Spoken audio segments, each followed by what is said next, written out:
জয় গুরু। আজকে আলোচনা করব কুণ্ডলিনী যোগ সাধনা করতে হলে কিছু কর্তব্য এবং অকর্তব্য সম্পর্কে। কুণ্ডলিনী যোগ সাধনা আহারের পর 3 ঘন্টা এবং আহারের পূর্বে 8 ঘন্টা করা উচিত নয়। অতিরিক্ত ভোজন বা সম্পূর্ণ উপবাসও এই সাধনের পক্ষে উপযুক্ত নয়।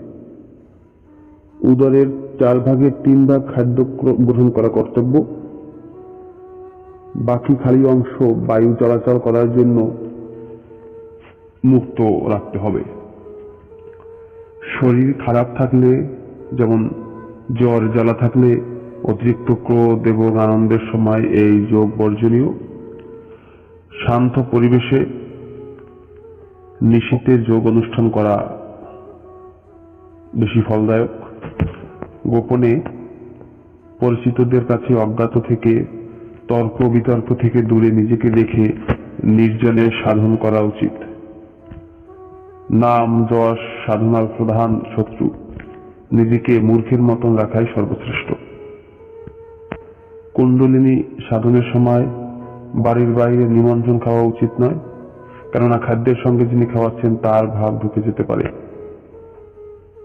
অসাবধানতায় অন্যের পাপ শরীরে এসে যেতে পারে। সর্বদা শ্বাস প্রশ্বাসের সাথে মনকে বেঁধে রাখতে হবে, এজন্য মনের চঞ্চলতা পরিহার করতে হবে। নানাবিধ পত্রিকাদি শাস্ত্রগ্রন্থ পাঠ, অজানাকে জানার কৌতূহল মনকে চঞ্চল করে। যারা এই পথের পথিক তারা মাসে একবার করে সম্মিলিতভাবে মতের আদান প্রদান করতে পারেন। প্রকৃত আচার্যের সামনেই এরূপ করা বাঞ্ছনীয়। এরূপ চক্র সাধনার সময় নিজ নিজ সত্য অভিজ্ঞতা কুণ্ডলিনী সাধনে সহায়তা করে। তবে যেখানেই আসন করা হোক না কেন, নিজ আসন সর্বদা সঙ্গে রাখা উচিত, অন্যের আসনে বসা উচিত নয়। এবার আসি স্থান নির্বাচন সম্পর্কে। অতিরিক্ত বাতাস, সম্পূর্ণ ফাঁকা খোলা জায়গা, ঝড় বিদ্যুতের সময়, বজ্রপতনের শব্দের সময়, কোলাহলপূর্ণ স্থানে, স্ত্রীলোক কর্তৃক ব্যবহৃত শয্যা বা আসনে এবং শরীরকে কষ্ট দিয়ে বা মনে ভয়ের সঞ্চার হলে সেই সব জায়গায় এই সাধন করা উচিত নয়। পূর্ণ স্থান নদী তীর, গুহা, পর্বত শিখর, তীর্থক্ষেত্র, নদী সঙ্গম, পবিত্র বন, উন্মুক্ত উদ্যান, বিল্বমূল, গিরিতট, দেবমন্দির, সমুদ্রকূল এবং নিজ গৃহ, এইসব স্থান সাধনের পক্ষে ভালো। অথবা যেখানে ভয় নাই, চিত্ত সর্বদা প্রসন্ন থাকে, এই সব স্থান সাধনের উপযুক্ত।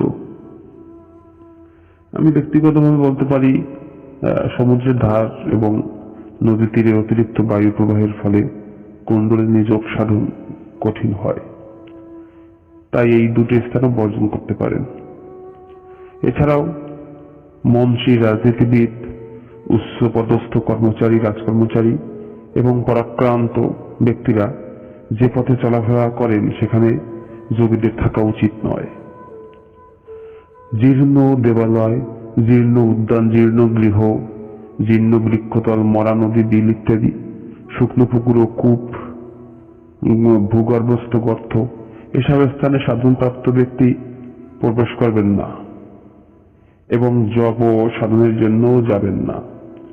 যোগ মাত্রই কয়েকটি প্রারম্ভিক শৃঙ্খলা মেনে চলতে হয় এবং এগুলি সাধনের জন্য অঙ্গস্বরূপ। এগুলিকে অষ্টাঙ্গ যোগ বলা হয়, কেননা এগুলি সংখ্যায় 8। অষ্ট অঙ্গগুলি হচ্ছে যম, নিয়ম, আসন, প্রাণায়াম, প্রত্যাহার, ধারণা, ধ্যান, সমাধি। প্রথমে 1 হতে 3 অঙ্গ এবং তার সাথে যুক্তাদি প্রসঙ্গের আলোচনা করা হচ্ছে, আপনারা ধৈর্য ধরে শ্রবণ করে নেবেন। 4 নম্বর প্রাণায়াম থেকে 8 নম্বর সমাধি নিয়ে আমরা পরে আলোচনা করার চেষ্টা করব। প্রথমে আসন সম্পর্কে কিছু আলোচনা আমরা করছি। বাঁশ, পাথর, মাটি, কাঠ, তৃণ এবং পল্লব এসবের আসন বর্জন করবে, কেননা সব আসন দরিদ্র, দুঃখ ও ব্যাধিপ্রদ, তাই এগুলো বর্জন করতে হবে। আসনের জন্য তুলা, কম্বল, বস্ত্র, তারপর সিংহ চর্ম, ব্যাঘ্র চর্ম, মৃগ মানে হরিণের চর্ম, এগুলো ব্যবহার করা খুব উত্তম। এরকম আসন সৌভাগ্য ও জ্ঞান বৃদ্ধি করে। যোগাঙ্গ আসন প্রকৃত আসন যোগের প্রথম অঙ্গ।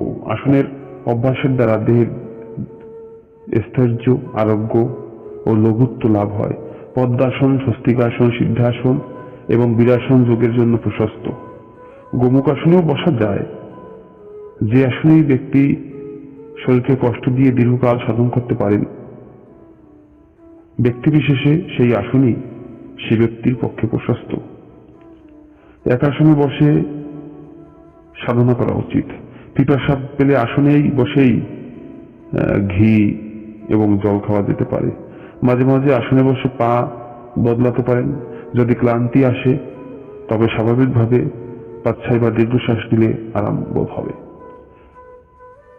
আজ এই পর্যন্তই রাখি। আগামী ভিডিওতে আরো কিছু শাস্ত্র